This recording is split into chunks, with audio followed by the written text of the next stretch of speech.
Welcome to நலம்தானா channel. எல்லோரும் நலம்தானா? நம்ம சேனலை ஃபஸ்ட் டைம் பார்க்குறீங்க அப்படின்னா சப்ஸ்கிரைப் பண்ணிக்கோங்க.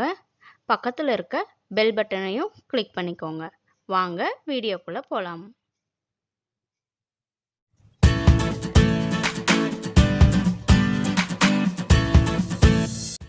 இப்போ நம்ம குழந்தைகளுக்கான உளுந்தங்கஞ்சிக்கு பவுடர் ரெடி பண்ண போகிறோம். அதுக்கு என்னென்ன தேவைன்னு பார்த்தீங்கன்னா, உளுந்து 1 கப் எடுத்திருக்கேன். நம்ம சாப்பாட்டு அரிசி 1/4 கப் எடுத்துருக்கேங்க. இது தனித்தனியாக ஃபஸ்ட்டு வறுத்து எடுத்துக்கலாம். ஃபஸ்ட்டு உளுந்தை போட்டுக்கலாம். நல்லா உளுந்து செவக்க வறுக்கணும். கருகிடக்கூடாதுங்க, இது நல்லா வரும்.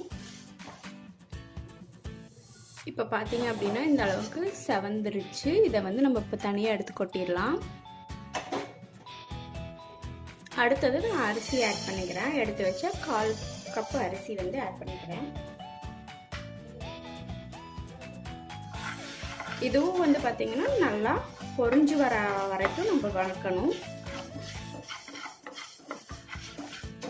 இது கூட நான் எக்ஸ்ட்ரா 2 பாதாம் மட்டும் ஆட் பண்ணிக்கிறேன். ஸோ நான் இந்த 2 பாதாம் மட்டும் ஆட் பண்ணிக்கிறேன்.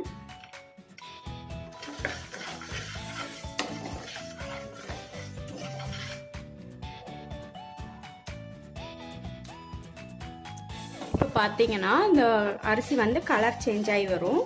அதே மாதிரி பொரிஞ்சு வந்துருங்க. இங்கே பாருங்க. ஸோ இந்த மாதிரி பொரிஞ்சு வரணும், கலர் சேஞ்ச் ஆகி. அது வரைக்கும் நல்லா வறுத்துக்கலாம்.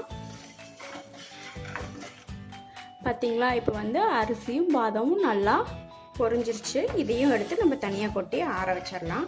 ஸோ இது நல்லா ஆறுனதுக்கப்புறம் அரைச்சிடலாம். இப்போ இதை எடுத்து கொட்டிடலாம். இப்போ நான் உளுந்து கூடையே இந்த அரிசியும் கொட்டிடுறேன். ஸோ கருகலை, பட் இந்த கலர் சேஞ்சஸ் இப்படி இருக்குது. இப்போ நான் இதை கொட்டி வச்சுருக்கேன். இது ஆறட்டும். ஆறுனதுக்கப்புறம் அரைச்சிடலாம். அரைச்சிட்டு எப்படி இதில் கஞ்சி காய்ச்சது குழந்தைங்களுக்கு அப்படிங்கிறத நான் உங்களுக்கு சொல்கிறேன். வறுத்து வச்ச அரிசியும் உளுந்து 2 பாதாம் இது நல்லா ஆறிடுச்சுங்க. இதை நம்ம மிக்சியில் போட்டு அரைச்சிடலாம். இப்போ எல்லாத்தையுமே ஆட் பண்ணல, கொஞ்சம் கொஞ்சமாக தான் ஆட் பண்ண போகிறேன்.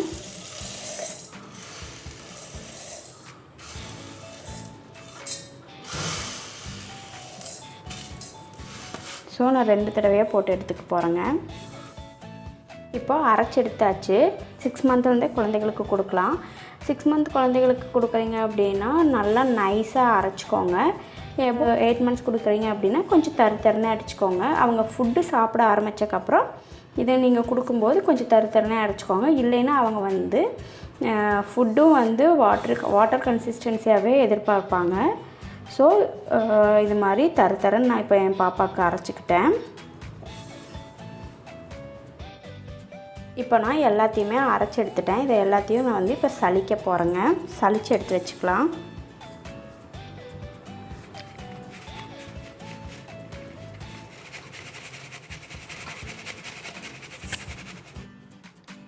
இப்போ நான் எல்லாமே சலித்து எடுத்துட்டேங்க. பார்த்தீங்களா? இந்த மாதிரி சலித்து எடுத்துட்டேன். இதை நான் ஒரு ஏர்டைட் கண்டெய்னரில் போட்டு வச்சுக்குவேன்.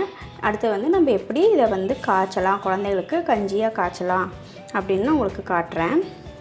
நான் இந்த உளுந்து அரிசியை நான் இப்படி அரைச்சி வச்சோம் இல்லைங்களா, அதை நான் இப்படி ஏர்டைட் கண்டெய்னரில் போட்டு வச்சுட்டேன். இதிலேருந்து நான் எவ்வளோ என் குழந்தைக்கு தேவையோ அதை மட்டும் எடுத்து நான் இப்போ உங்களுக்கு கஞ்சி காய்ச்சி காட்டுறேன்.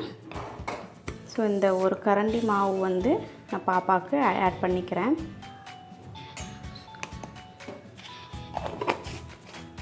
கஞ்சின்னா இப்போ தான் குழந்தைகளுக்கு கொடுத்து நீங்கள் ஸ்டார்ட் பண்ணுறீங்க அப்படிங்கிறம்போது அந்த குழந்தைகளுக்கு கொஞ்சம் வாட்டர் கன்சிஸ்டன்சியில் எடுத்துக்கோங்க. நான் என் பாப்பாவுக்கு கொஞ்சம் கெட்டியாக தான் செய்வேன். கொஞ்சம் களி ஸ்டேஜில் நான் அவளுக்கு ஊட்டுவேங்க. இந்த பவுடர் நீங்கள் ட்ரையாக நீங்கள் செய்ய போகிற பாத்திரத்தில் ஆட் பண்ணிக்கோங்க. அப்புறம் தண்ணி ஆட் பண்ணிக்கோங்க. தேவையான அளவு வாட்டரி கன்சிஸ்டன்சி அளவுக்கு நீங்கள் வந்து தண்ணி ஆட் பண்ணிக்கோங்க. நான் இப்போ காட்டுறேன் பாருங்கள் எப்படி ஆட் பண்ணுறதுன்னு. ஸோ இந்த மாதிரி கலக்கிக்கோங்க.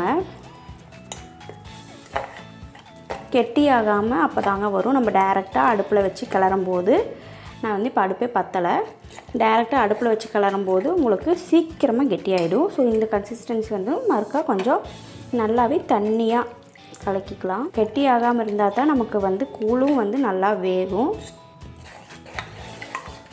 இதோ இந்த அளவுக்கு ஓரளவுக்கு கெட்டியாக இருந்தால் போதும். அது கூட நீங்கள் வந்து பால் ஆட் பண்ணிக்கலாம். ஸோ இந்த பால் வந்து நீங்கள் ஆட் பண்ணிக்கோங்க. ஸோ பால் ஆட் பண்ணிக்கும்போது இன்னும் கொஞ்சம் நல்லா தண்ணியாட்டம் ஆகிடும்.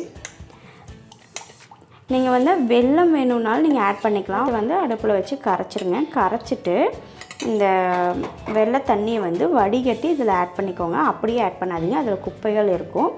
அப்படி இல்லை அப்படின்னா டேட் சிரப் ஆட் பண்ணிக்கலாம். ஸ்வீட்னஸ்க்காகத்தான் நான் வந்து என் குழந்தைக்கு டேட் சிரப் ஆட் பண்ணிக்குவேன். எப்போவுமே இந்த மாதிரி கூழ் கஞ்சி எல்லாத்துக்குமே வந்து டேட் சிரப் ஆட் பண்ணிக்குவேன்.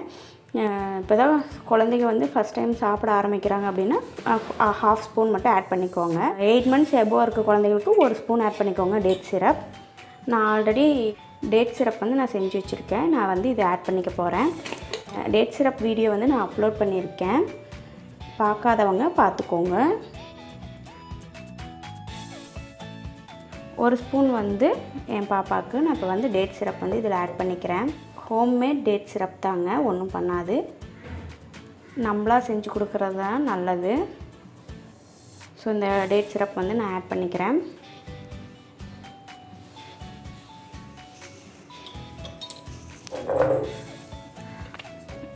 டேட் சிரப்போட லிங்க் வந்து நான் டிஸ்கிரிப்ஷன் பாக்ஸில் கொடுக்குறேங்க, யூஸ் பண்ணிக்கோங்க, பார்த்துக்கோங்க. ஸோ இந்த கன்சிஸ்டன்சிக்கு இப்போ வந்துடுச்சு. நான் வந்து கொஞ்சம் தான் பால் ஊற்றிருக்கேன், மீதி பால் எடுத்து வச்சுருக்கேன். இது வந்து அடுப்பில் வச்சு கிளறும்போது வேணும்னா கெட்டியாகும்போது நம்ம வந்து பால் ஆட் பண்ணிக்கலாம். இப்போ வந்து அடுப்பை பற்றி வச்சிடலாம். வந்து நான் அடுப்பை பற்றிட்டேன், வச்சிட்றேன்.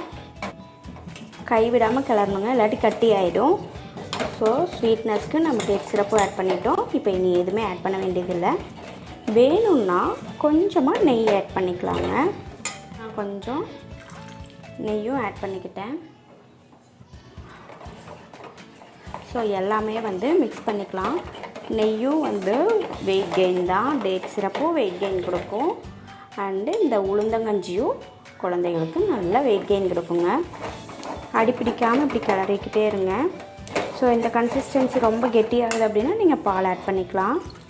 நான் சொன்னேன் பார்த்தீங்களா, நான் என் குழந்தைக்கு வந்து கொஞ்சம் களி ஸ்டேஜில் தான் கொடுப்பேன். அவளுக்கு வந்து அப்போ தான் வந்து பசி கட்டும். ஏன்னா அவள் ஃபுட் எடுக்க ஆரம்பிச்சிட்டா. ஆல்ரெடி வறுத்துருக்கோம் நல்லா, அதனால் 5 to 6 மினிட்ஸ் இருந்தால் போதும்.